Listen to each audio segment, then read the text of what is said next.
Hi, welcome to our GC Casual Friday at In the House. We hold these meetings every Friday at noon Eastern Time. And I'm Chris Colvin. I'm the founder of In the House. I'm also here with um, the CEO of COO of In the House, Nita Sanger, and also the co-host of GC Casual Friday, David Slater. So we're here every week, and we welcome participation by all general counsel and AGCs and other in-house counsel. So without further ado, let's get started on today's topic. Today's topic is, does your company need a Chief Legal Innovation Officer, or CLIO? So let's start with our first slide. And Nita, why don't you take us through the first slide, and then we'll sort of alternate as we go forward. Sounds good. So one of the things that you probably heard a lot of views about innovation, and it's one of those things which is very hard to define, but everybody's talking about it. Almost feels like it's a little bit of a buzzword. And we have basically two opposing views of innovation. One where it says that to basically the 3 C's of modern innovation are community, crowdsourcing, and co-creation. That's sort of the view that is like you take what you're doing and then figure out how do you make it much more efficient.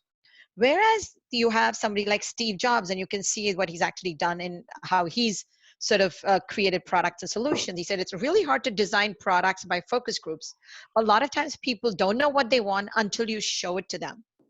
And so when you think about it, these are very differing views. One is saying bring people together and sort of work with them to figure out what they're looking for, then create it. Whereas somebody else is saying, no, you really cannot do that. Sometimes people don't really know what they want. So the question becomes is who is right? And it is, they are both right. It actually depends on the kind of innovation that you and your firm need. Chris? Yeah, so let's just delve a little bit deeper into that sort of dichotomy between incremental and radical innovation. And I also wanted to share just an anecdote from my own past career briefly. I started out as an engineer back in the 90s, and at that time, the U.S. engineering profession was in sort of almost a crisis. Maybe many of you recall that a lot of European companies and Asian companies were sort of doing a much better job, I would say, on sort of three levels. They were doing better on meeting what customers actually wanted, number one. Number two, generating products of extremely high quality. And number three, making them efficient and cost effective. So one of the reasons I got interested in legal innovation was I then moved to the legal profession. And what I found was lawyers are really great on the quality front. They're A-plus students and they do everything perfectly. But I didn't learn anything in law school about meeting the needs of the client, and I didn't learn anything in law school about trying to be very efficient and get to a cost-effective solution for the client. So that's why I think I've always been interested in this topic, and I think the recent times make it all the more important. So looking back to incremental versus radical innovation, just to add a little more nuance to what Nina was talking about, incremental innovation really seeks to look at the existing systems and products. In this case, we're talking about corporate legal departments, so the internal processes that are used within the department, and make them better, cheaper, or faster. But radical or foundational innovation focuses on sort of revolutionary new technologies, markets, and business models. And I think what we've done pretty well within the corporate legal department is that sort of incremental change, right? Things have changed. For example, you think about legal ops has been a big deal for at least 10 years. Legal tech has been a big deal for about the same time period. And I think we've done a pretty good job in corporate legal departments of sort of bringing those incremental changes on board. We've also brought more talent in-house. So there's been a net flow of talent in-house from as opposed to outside counsel. And so I think that's all been good. But one thing that we really haven't looked at is sort of a 360 approach. How can we look at our entire legal department and try to figure out how can we bring innovation to the entire department in more of a holistic manner? And you can see some of the companies to the right that have really fundamentally changed the way we live and work. But we haven't experienced by and large that same degree of change within the legal profession generally, and within the corporate legal department specifically. Nita, anything to add on this slide before I advance? Yeah, what I would actually say is what this is also highlighting is that sometimes trying to do radical innovation from within can be hard because we're used to doing things in a certain fashion and we think, okay, hey, we're doing better and moving sort of, moving up the ladder. But the reality is sometimes it takes people who may not be actually from within the organization, but who understand the business and are able to put the things together in a slightly different way to drive the radical change. And if you look at all the things that all the ones who've driven radical innovation, and I won't go into much into detail because I'm sure you know all of these, that they've taken what already exists, found out that something wasn't quite meeting the need of the customer, and are now trying to figure out a totally different way to do it.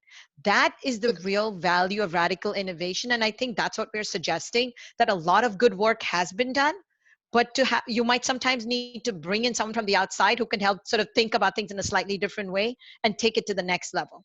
Chris, with that, if we can move to the next slide. Yes, absolutely. I just want to add one thing, which is just to Sure. be perfectly clear, we're not really necessarily advocates of only sort of radical or foundational transformation. We actually think both are very useful, and you kind of need both. I think the incremental innovation should be firmly entrenched in the culture of the corporate legal department, but there's also opportunities to look at more fundamental change. And if you miss those, you can miss out on real opportunities to make the department more efficient and more effective in serving your internal clients. So this is your slide, I think, Nita. Yep. So when you look at this, what we're basically saying is that, historically the corporate legal department was run in a certain fashion, and there's a corporate legal department of the future which we think needs to look very different.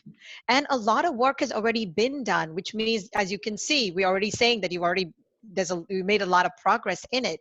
But what we're saying is, as you move forward to get to what we're calling like the corporate legal department of the future, there may be more innovation that's going to need to be done. And so we're saying it's the general counsels have been doing a great job sort of, moving along on the journey, but there might be additional and, foundational innovation that may need to be done going forward. Chris, any thoughts? No, just to elaborate a bit, I think we try to use this image of the bridge and the roadmap to illustrate that we need to, as lawyers, we want to we're risk managers, especially in the in-house world. So we want to make sure that we're not taking too many risks as we change, but we also don't want to miss out on those opportunities. So we really think that thinking in a sort of an integrated way about innovation and how it could work within your department, that helps create that safe passage to that corporate legal department of the future that you're aiming for. And without a plan, and it's really hard to build a bridge, right? So we're emphasizing planning, and today's topic, which is about thinking about having an officer dedicated to this type of legal innovation, that's, I think, a good illustration of how having a planning-based approach can get you there safely without taking too many risks. Great. Sorry, go ahead, Chris. Oh, that's okay. So now which brings us to the topic of today, and that's this question of, is there a need for a Chief Legal Innovation Officer, or CLIO? And we think it's something that some organizations have already adopted this officer level position. And I think I've read some articles about it. I think it's a very interesting approach. And we sort of want to offer it for the consideration of the people in the in-house legal community. And there's a few different roles that we see for this type of officer. One would be sort of going back to that bridge analogy. Where are you on that spectrum? How far along that path are you? Maybe you've already done a ton of innovation in your legal department. You just need a little bit of help to get to the end. Maybe you don't need this type of officer, but if you're closer to the beginning of that spectrum, then it may make a lot of sense to have someone come in, figure out where are we on the spectrum, where are we now, do a 360 review of the department, figure out what's great, what doesn't need to be changed at all, but what can be improved upon, and equally importantly, what are our goals, and start to define how we're going to get there. It's also really important, and this is one reason I think it's a good idea to have this type of officer. The complexity of this sort of innovation ecosystem out there is just extraordinary, and it's changing constantly. So just make sure you mute yourself if you're joining so that there's not a lot of background noise. Thank you. It's so confusing, even just like last week, we showed a chart of all the, or not even all, but a lot of the sort of legal technology vendors out there. And it's really confusing. And it's not only hard to figure out who's good at what they do, it's also hard to figure out which ones are the right fit for your organization. And those aren't necessarily the same thing. And having an officer that's really dedicated to really understanding innovation and how it can apply to your department is really something well worth thinking about. And by the way, innovation is not just technology. Innovation also involves changing how you approach talent within your legal department. There's a whole array of talent outside the W-2 employee that's available to work now for your department. And it's also worth considering having people within your department who aren't lawyers. They might be business people, they might be operations people, they might be technologists. Maybe it makes sense to have those people resident in your department if that's the right solution for your group.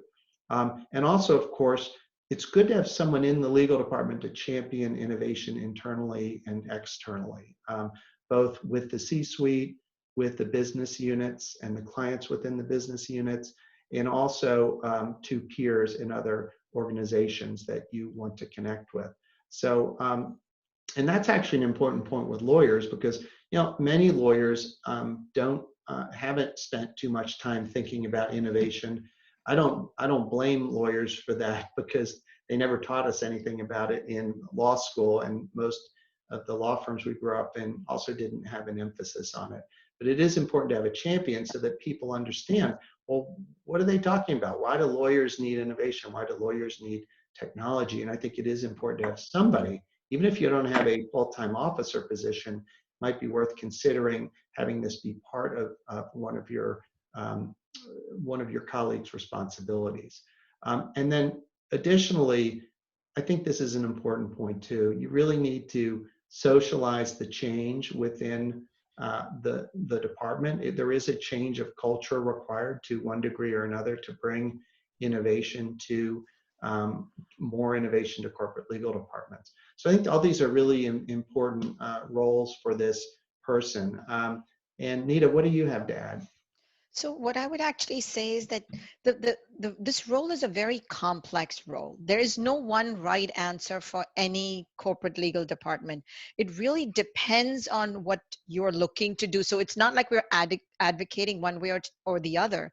But if your firm actually needs to sort of do innovation, it helps to have someone who's doing this, who's thinking about this, and sort of knows how to bring this all together, because this is a very complex process. And also realize that the rest of the people that you have in your department are actually busy sort of addressing the needs of the stakeholders, the business units, etc. So it becomes important that somebody who's thinking, okay, how can this be done better? So it almost helps. And so as you look at some of the duties, what you're saying is this person needs to bring various skills. Obviously, they need to understand legal, but they also need to understand the business. They need to be able to say, okay, what is the methodology of actually creating innovation and driving it forward? Do you have a space for it? Do you need an innovation lab? What are the tools you use? How do you get the money for it? And then make sure that you're doing this without disrupting the actual operations of the business. So this actually becomes very, very important. So I did want to add that there is no one size fits all. You got to figure out what is the right fit for your corporate legal department.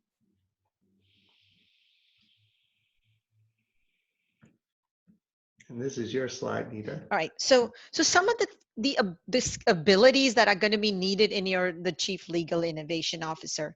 First is they need to have a lot of credibility. They need to be sort of working lockstep with the general counsel, which means everybody knows that they're working very, very closely with not just the GC, they're working for him or her, and at the same time that they are very closely connected what's happening within the organization, which, because if the organization is going in one direction, the general counsel and innovation within the corporate legal department have to go in that same direction.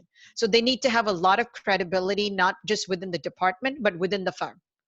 They need to be able to sort of see what they think what the future is going to be for the business and for the department, and be able to communicate it in a very clear fashion. Once they have done that, then they need to be able to take it, those ideas, and put it into action, and then figure out how do you actually sort of execute on it. And then, and this is something which can be a little controversial, but there's always been the thing that whenever you try to innovate from within an organization, and it's called, that's what they say, innovation antibodies, often you find that people are like, well, this is how we've been doing it. It seems to be working. Why do we need to change? Sometimes those people can be incredibly powerful. And so it becomes important that the innovation officer is able to identify and address it. And the idea is not to sort of dismiss it, which is very different, but be able to bring those people along on the journey who are saying, well, why do we need to change? That becomes very, very important. So it's to identify them and then sort of work with them to say, okay, how can we help you understand why this is important? And in some ways that kind of leads into the last one, just build and bridge connections with the people within the department, but also with the other businesses, because innovation can never be done in isolation. But this is something which is very, very important. So it's actually finding the person who's the right fit becomes so important. Chris, any thoughts, comments? Yeah, the only thing I would add to this slide is to put it in the context of today and this sort of number one, most lawyers in corporate legal departments and elsewhere are working from home, and also the market downturn. So I actually see, and I know Nita agrees with me on this, this is actually a time for innovators to step forward. I mean, I understand in the corporate legal department environment, sometimes you don't want to stick your neck out. There can be a risky thing to do.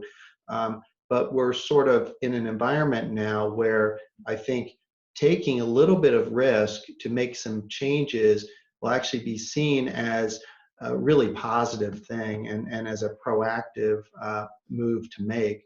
So if any of you listening to this, either live or listening to it afterwards, have been wanting to be an agent for innovation within your department, I think this is actually a really great time to step forward, because we're all trying to figure this thing out. We don't know what the near-term new normal is. How are things going to stabilize once we start to go back to the office due to the coronavirus and the downturn?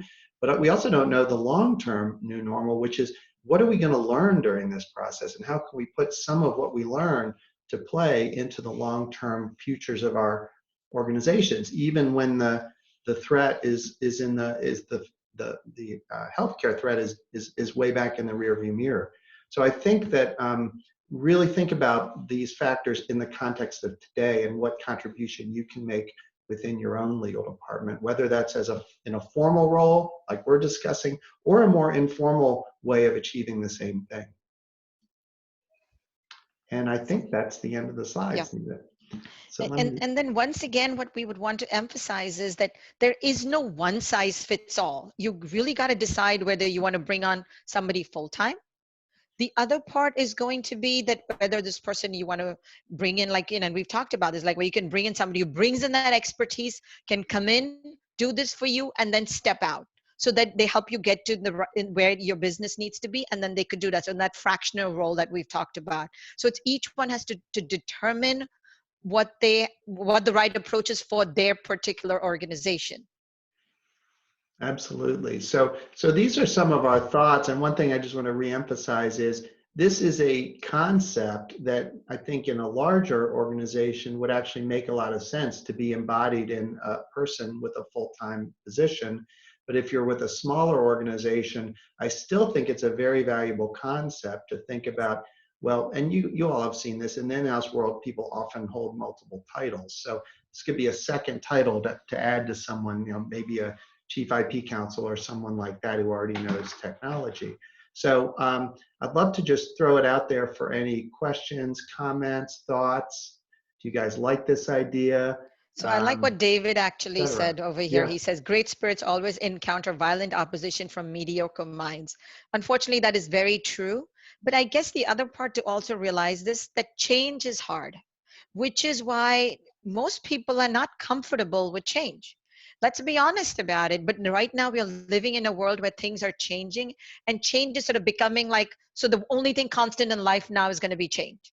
And that's hard for people. And I think that's why we said why this role becomes important is whoever you bring into this role needs to have the ability to bring people along on the journey, because in some ways that's what it is. Innovation is a journey. It's not like, and it's not like a, there's no end point, because today if you get to a certain point, new technologies might come on, new changes might be there, so you have to continue to evolve, and you need someone who can actually make sure that they are able to bring others along as we move forward. But I could not agree with you more, which is why they call them the, innovation antibodies. But And so, anybody have any thoughts? Has anyone willing to share, maybe without naming names, any experiences with bringing innovation to their organizations and any of the challenges you might have had? Whether you think it'd be interesting to have an officer level position dedicated to this? Any thoughts anybody has out there? A bunch of your mute. I had a thought about considering whether this is something to develop as a full-time in-house role versus I'm thinking that it's typically been done by consulting groups or Right. experts. And so I don't know if you had thoughts about that, or it's an interesting idea bringing in sort of this full-time position to do what may have been formerly more consulting companies. Yeah, I have thoughts on that, and then I'm sure Nita sure. does as well. I mean, my feeling is, I think all of the above is fine. I think it could be a part-time role for someone who's already part of the department. I think a consulting firm could help with this. I think it's sort of consistent with the trend. You're now seeing legal department COOs, for example. And I think my own view is that, I mean, one related question to yours, David, is why can't you already have a head of IT, right? So why doesn't the CTO just handle this? My view is the CTO can certainly help the legal department, but I actually think a whole ecosystem of vendors and other players has arisen which focus specifically on legal innovation. And I think it's different. It may overlap with general innovation, but I don't think it's the same thing. And so I think having someone really focusing on this role of how to make the department more efficient. And I also think lawyers are different. Sometimes people say, oh, lawyers are just business people. They're exactly the same. I don't agree with that. I actually think lawyers have a unique role in our society and a unique role within the company. And I think having someone aware of and deeply steeped in that role and understanding that role that the department plays can bring a deeper level of understanding. So that's some of my thoughts on that topic. And So Nita can I and just others? add to that? Yeah, Chris, can I just add to that? So I've actually been in sort of like interesting position on both sides of this.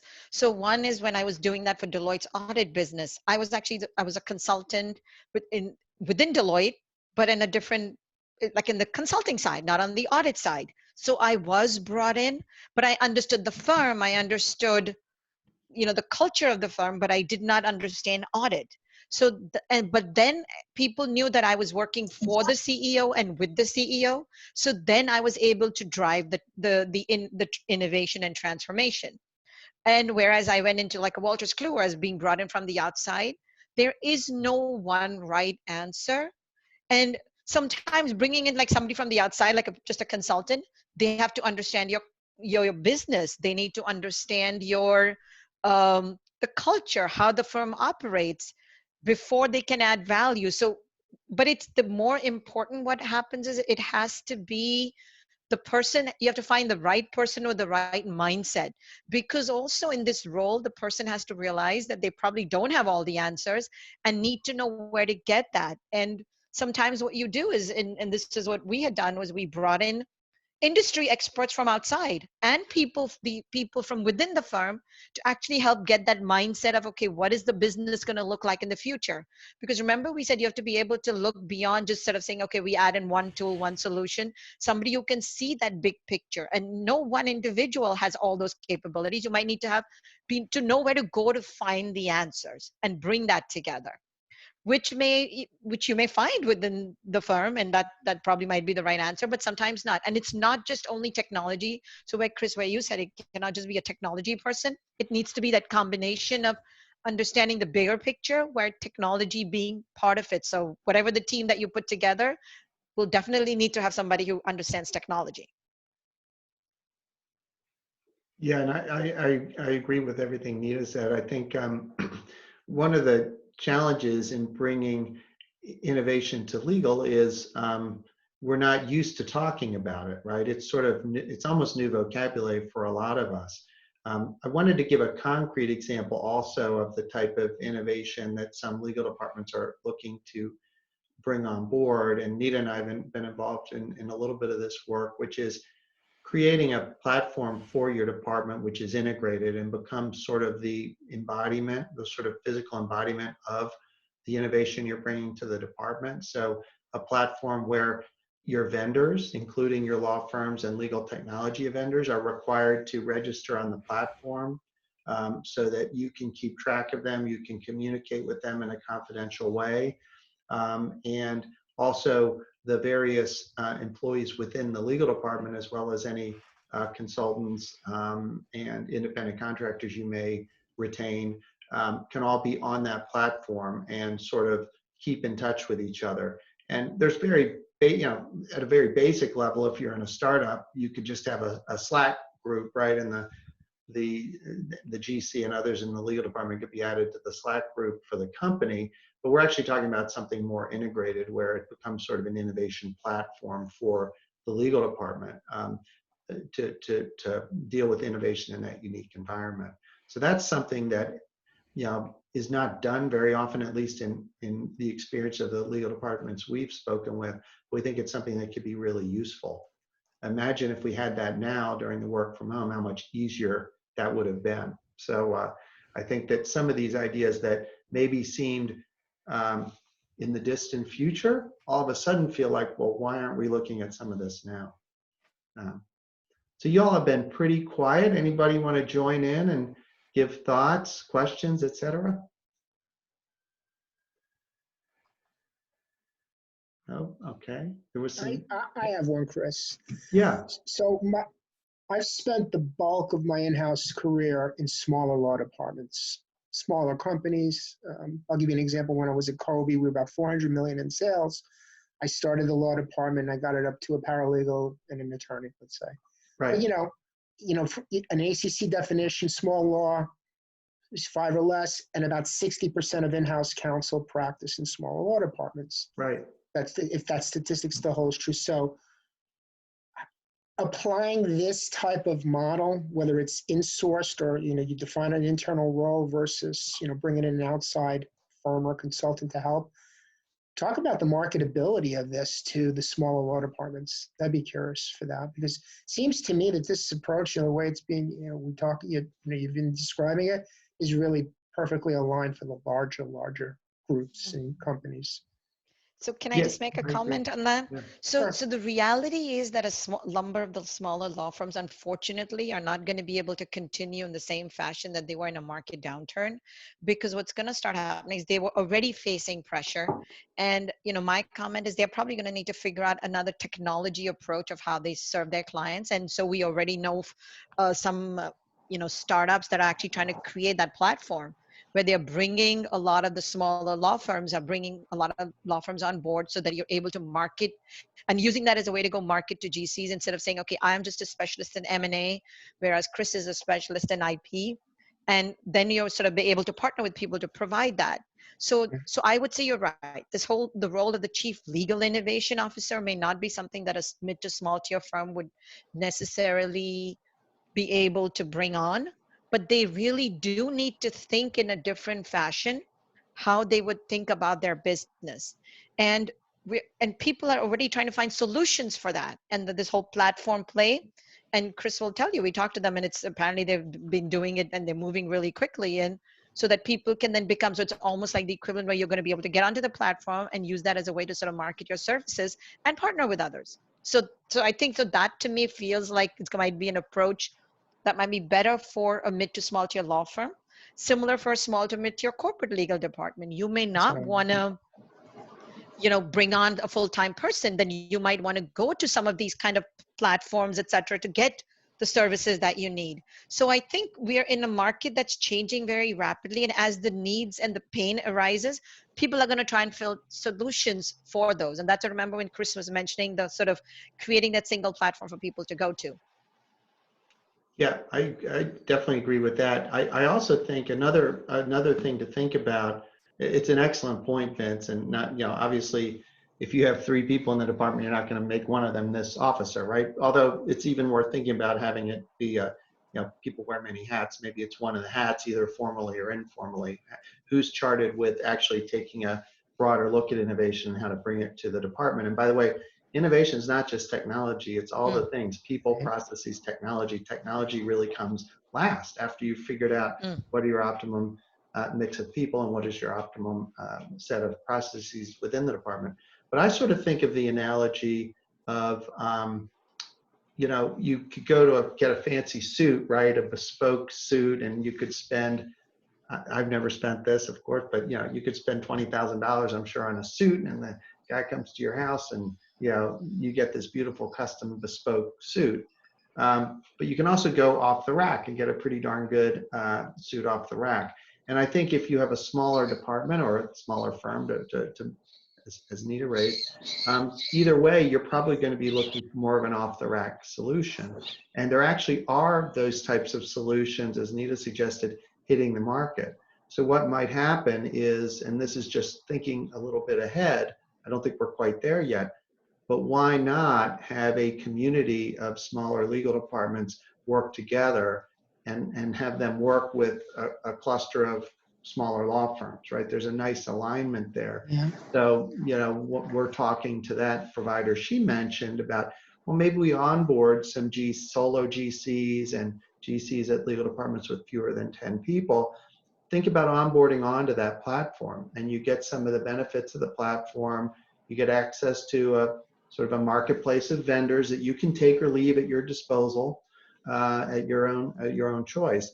And so I think there will be sort of small department analogs, even if you don't get quite the the luxury of having a full-time person devoted to this. Does that help at all, Vince? Or?